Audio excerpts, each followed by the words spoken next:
A reading from the book of Deuteronomy. Moses spoke to the people, saying, "The priest shall receive the basket from you, and shall set it in front of the altar of the Lord your God. Then you shall declare before the Lord your God, My father was a wandering Aramean, who went down to Egypt with a small household, and lived there as an alien. But there he became a nation, great, strong, and numerous. When the Egyptians maltreated and oppressed us, imposing hard labor upon us, we cried to the Lord our God, the God of our fathers, and he heard our cry, and saw our affliction, our toil, and our oppression.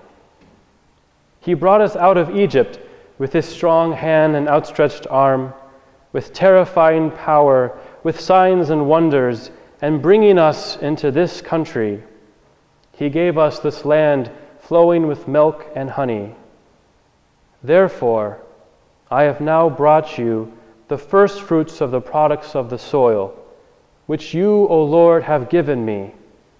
And having set them before the Lord your God, you shall bow down in his presence." The word of the Lord. Thanks be to God. The other day I was cleaning my room, as I normally do every week,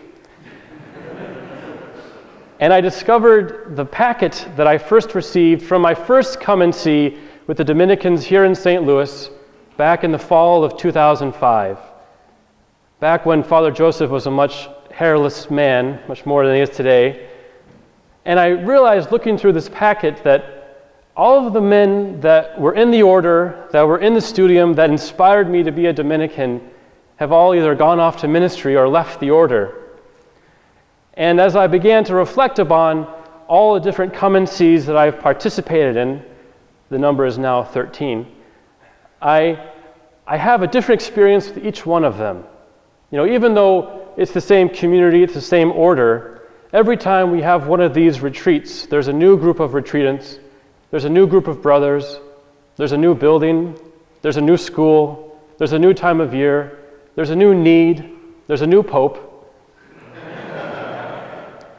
And despite all these differences, though, there is a thread that loops through all of them, something that I hear about preached in my brothers, something I see in the men who have come to visit our order, and something I experience even within my own life as a brother when I participate in these come and sees.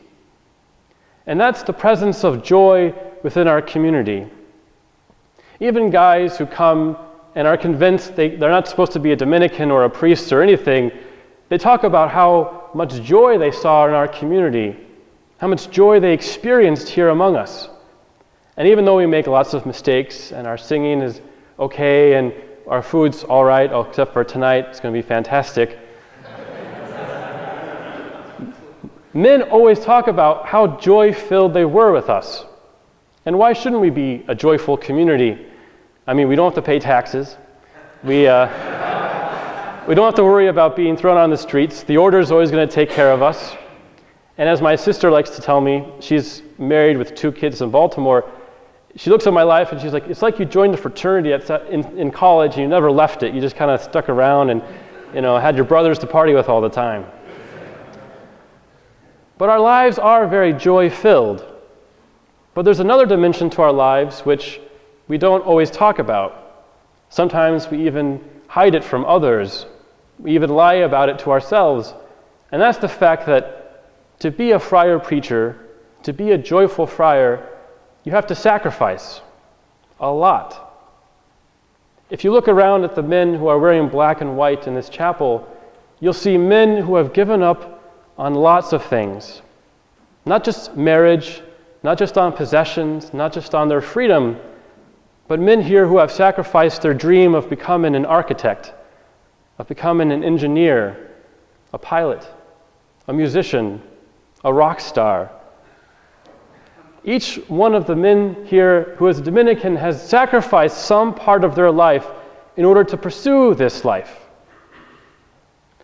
And the truth is, there will be some of you who will go home from this come and see retreat You'll go home and you'll call your parents and you'll tell them, I'm not going to be who you thought I was. You'll have to go home and tell your girlfriend even that I can't date you, there's something else. Some of you may have to change your majors. But this notion of sacrifice, which is common to the Christian life, doesn't begin. It's not us alone who have to sacrifice.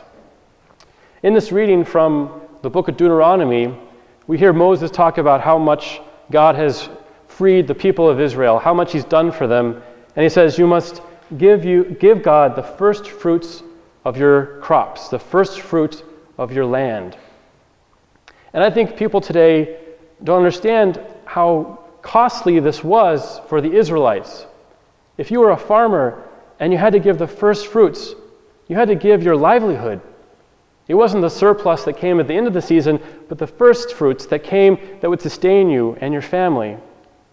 If you were a shepherd, it meant that you would have to take a lamb that was part of your stock, your flock, and you were supposed to raise it, take care of it, to feed it, make sure it didn't have any broken bones or cuts or any blemishes, to become attached to it until one day you had to pick it up and walk it to the temple and then look in its little eyes as you handed it to the priest to be sacrificed for God. Now, I'm not telling you to go home and sacrifice your bunnies or your pets to God, but as the ancient rabbi once said, prayer without sacrifice is merely words. Prayer without sacrifice is merely words. That's true even in our own lives as Christians. But the sacrifice that we make isn't of our land or our livestock. It's not even about the sacrifices we make in our life to be Christian. It's about the sacrifice that He made. The sacrifice that God made when He emptied Himself, taking the form of a slave, becoming human like one of us. When He handed Himself over to His enemies, to His persecutors, to suffer and die. And Christ didn't do this out of a necessity. He wasn't forced into it, but He freely chose it. He chose it out of love for us, for His people.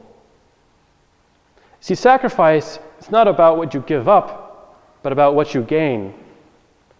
Christ wanted to share the life that He shared with His Father with us. He wanted to share that joy which He experienced with God with us. And it's because of His sacrifice that we can share in that joy. It's because of His love that we can renew ourselves in His life. Joy is something that we always talk about, but the real question is, how do we get this joy? We get this joy through the sacrifice, when we cut away the things that distract us from God, when we turn ourselves over and we empty ourselves so that God can fill us, because God is that source of joy, the joy that inspires people to want to be a Christian, the joy that hopefully some of you will experience this weekend, and the joy that I hope that each of you discovers in your own life. This joy doesn't pass away, but it grows stronger. It's what allows us to persevere through our faith, through hardships, through suffering, because this joy reminds us that we are loved. And in the end, God is joy. And our hearts are made for God. Our hearts are made for joy. When you empty yourself, when you find that vocation that drives you to give everything, it's a joyful experience, not a burden of observances or restraint of your freedom, but is that offering of love which you can make, which mirrors that which Christ made.